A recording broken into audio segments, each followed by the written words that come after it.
Came to Memphis. I was reading a book on Elvis Presley where he got started in the business through Sam Phillips of Sun Records, and I showed it to my dad. Mick Jagger just dropped a bombshell about Jerry Lee Lewis, one that flips rock history on its head. Turns out, the Rolling Stones frontman has been holding something back for decades, and now at 82, he's finally telling it like it is. This story isn't about gossip. It's about legacy, truth, and the line between genius and damage. If two legends clash, who does history believe? Comment below. Was Jerry Lee Lewis the untouchable pioneer, or a reckless storm the industry kept protecting? It all started with a private phone call. Jagger's words, never meant for public ears, were leaked by someone close. He reportedly said, Jerry wasn't the king.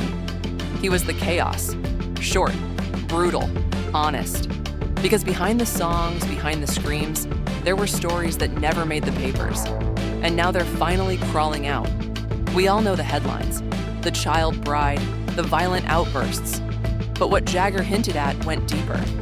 Incidents backstage, tour bus whispers, things that even tabloids wouldn't print. He wasn't talking about controversy. He was talking about character. And this wasn't random. There was real history between them. Back in the 70s, during a joint rehearsal, Lewis turned to Jagger and sneered, "You eyeliner boys don't know what rock is." Jagger didn't fire back.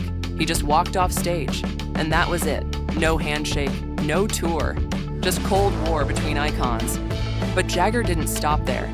He took aim at one of Lewis's biggest hits, Great Balls of Fire, called it borrowed swagger from black blues musicians who never got credit. He said the piano riff didn't start with Jerry. It started in juke joints that never made it to vinyl. And yet, Lewis took the spotlight while the roots stayed buried. Still, Jagger admitted something surprising. He learned from Lewis how to move, how to own a crowd, but not how to be. He put it like this: there's genius, and then there's the weight it carries. Not all influence is meant to be admired. Some is meant to be studied, then left behind. Jagger recalled watching Lewis crash a Chuck Berry concert, drunk, armed, trying to one-up the man he thought he could replace. But what Jagger saw wasn't bravado. It was danger, wrapped in charisma. And that kind of fire, it burns out fast, or worse, burns others along the way. There's even a lost tape, a one-night jam session in 1971, never released. Why? He couldn't keep the rhythm, Mick said flatly, and just like that, a would-be moment in rock history faded into myth. And then came the hard truth. In interviews, Jagger pulled no punches. Too many white stars stole from black artists, Jerry included. He called out how praise is handed out freely, while history quietly deletes the people who built the blueprint. He said, the past isn't messy, it's curated. And Lewis? He became the face of something he didn't invent, just what he performed louder than anyone else. Jagger said the line is clear now. Legacy isn't about applause, it's about accountability. And if the industry keeps ignoring that, it will collapse under its own denial. That's not bitterness, that's warning. Halfway through the truth, let's hit pause. If you believe legacy should be earned, not protected, hit that subscribe button now. Because this channel, we unpack what others won't touch. Let's talk about Presley. Jagger says Lewis and Elvis had the same demons, but only one got wrapped in mythology. Why? Jerry lived long enough to be exposed. Jagger doesn't see the piano fire incident as some rock legend moment. He saw it in real time, and he called it what it was, not art, just ego. He says Lewis wasn't trying to raise the bar. He was trying to burn it down, right in front of Chuck Berry. And here's where it really changes. For years, rock stars followed an unwritten rule, never call each other out.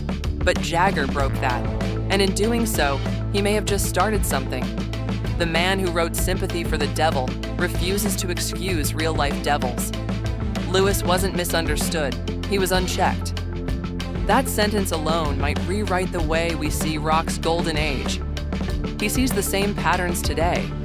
Different names, same behaviors. The industry still confuses chaos for creativity. But a messy artist, he says, doesn't make a masterpiece by default. Back in 1995, The Stones quietly removed a Lewis cover from their tour. No tweet, no press release, just gone. Sometimes protest doesn't need a headline, just a decision. In 2024, at a private awards show, someone asked Jagger for a comment on Jerry Lee Lewis. He paused, then said only this: "Genius isn't a free pass forever," and walked away. What we're left with isn't just a story about Jerry Lee Lewis. It's a challenge.